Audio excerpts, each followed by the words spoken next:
On a weekly basis, the amount of productions we do out of this facility is roughly 10 to 15 per week minimum. Once we have the Dodgers, which do 160 games a year, not including the pre and postseason, and Lakers, which do 80, plus we have the Galaxy, which do another 30 or 40 games, and Sparks, plus the high school games, we're at least every day we're doing at least 1 or 2 games out of this facility.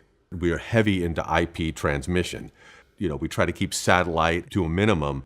One of the things I thought about when I went to NAB was how are we going to get transmission back to us in a most efficient manner? Since Comrex has a LiveShot, I was really excited. It's a simple product, and it's basically one button and you're transmitting.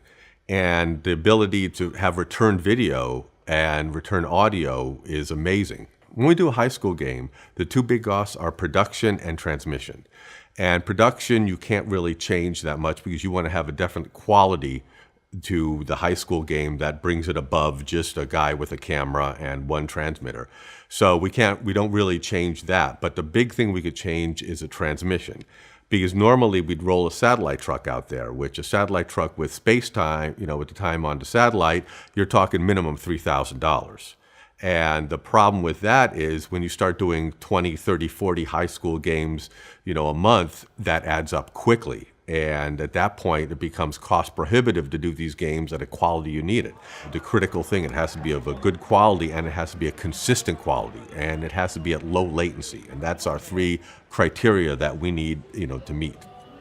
This is our transmission operation control center, where basically all the signals come into, and they're basically QC'd, and then they go out to the respective networks or control rooms as needed. And this is where we would control our live shots. So basically we have our live shot interface open, and we use whatever out of our 12 live shots, whichever one we're going to use today or next day, we'll set it up here. Or a lot of times if I'm walking around and these guys are busy, I could set up the live shot just with my iPhone app, and it takes me all 30 seconds. Once they call me, I know, okay, live shot set up, boom, 30 seconds, we're connected. I'll walk in here, and they'll just pull it up to make sure the quality is good.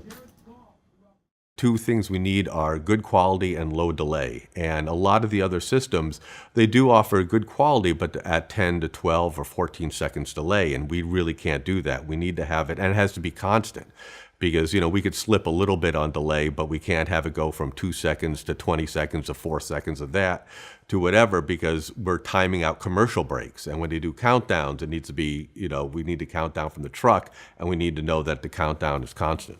So one of the things I like about the LiveShot, for an operator, it's really easy to use. You power it up, and their hands are done. They don't have to deal with it. Overall, we've been really happy with the Comrex. That's why we have 12 units. Because one of the things is it's easy to deploy, it's efficient, it's cheap comparatively to what's out there, and we control the data. And that's what our big thing is. We want to control the data and the connectivity. We don't want to have a third party controlling that for us. Management is really happy with the unit because we've had no problems with it, and we're using it more and more. And I think on a go-forward basis, we're going to start to use it even more so, because there's a lot more stuff coming down the pike that is going to be needing a Comrex unit.